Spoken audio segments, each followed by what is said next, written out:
দুদিন তো হয়ে গেল, খালামণিরা এখন চলে যাবে। তো চলে যাওয়ার সময় খুব খারাপ লাগতেছে। এই দুদিন একদম ঘর পরিপূর্ণ ছিল, মনেই হচ্ছিল কোনো কিছুর অপূর্ণতা আছে। খালামণি কোলের মধ্যে নিয়ে চুল বেছে দিচ্ছিল, চুলে তেল দিয়ে দিচ্ছিল, গল্প করতেছিল আমাকে আর ইমাকে নিয়ে। সবকিছু মিলিয়ে না অনেক মিস করব খালামণি। জানি না এরকম দিন আবার কবে আসবে। আরিয়ান দুজনকে বিদায় জানাচ্ছিল। খালামণিদের গাড়ি অনেকক্ষণ আগে এসে ওয়েট করতেছে। সত্যি বলতে কি অনেক খারাপ লাগতেছিল। অনেক দিন পর কেউ আসছিল, আবার চলেও যাচ্ছে। আসলে ভিডিওটা যখন এডিট করতেছি তখনও খারাপ লাগতেছে যে আবার কবে দেখা হবে, কবে আমরা সবাই একসাথে থাকতে পারবো। এদের জীবন কতই না নিষ্ঠুর, চিন্তা করলেই খারাপ লাগে। আসলে মেয়ে হয়ে জন্ম নিয়েছি, বারবার আমাদের অনেক কিছু মেনে নিতে হবে, অনেক বাস্তবতার শিকার হতে হবে, তারপরেও মেনে নিতে হবে। এটাই, তুমি মেয়ে, তুমি যত বড় চাকরি করো না কেন, তুমি যত বড় অফিসার হও না কেন, তোমাকে তোমার বাড়ি থাকতে দেওয়া যাবে না। এইটাই জগতের নিয়ম। দিন শেষে তোমার স্বামীর জন্য রান্না করতেই হবে, হাড়ির নিচের কালি পরিষ্কার করতেই হবে। ওই যে কথার কথা, হাড়ির নিচের কালি তো এখন থাকে না, এখন সবাই গ্যাস ইউজ করে। যাই হোক, বাসায় চলে আসলাম।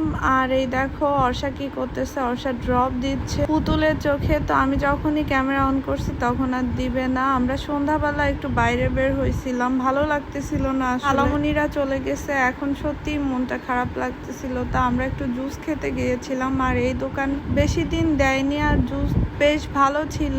রিজনেবল প্রাইসে তারা জুস বিক্রি করে এবং অনেক সেল হয়। কোল্ড কফিটা অনেক মজা ছিল, কাঁচা আমের জুসটা অনেক মজা ছিল, বাট পাকা আমের জুসটা আমাদের অত ভালো লাগেনি। তারপরে আরিয়ান চলে গেল একটু 10তলা মার্কেটের সামনে। আরিয়ান বলতে আমরা সবাই গেলাম, কারণ আরিয়ান একটু ফুচকা খাবে। এর মধ্যে আবার সোয়াদও চলে আসছে।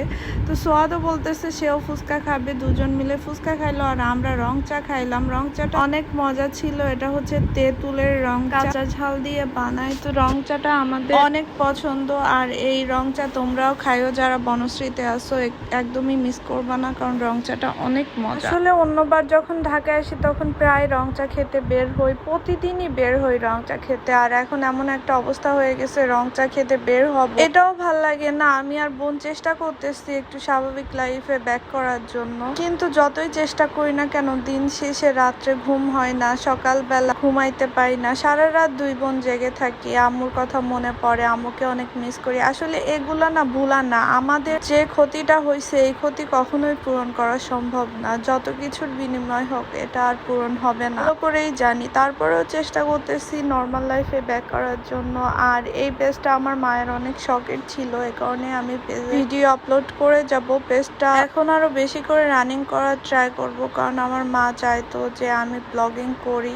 অনেক বলতো, আমি করতে চাইতাম না, সে অনেক পুশ করতো।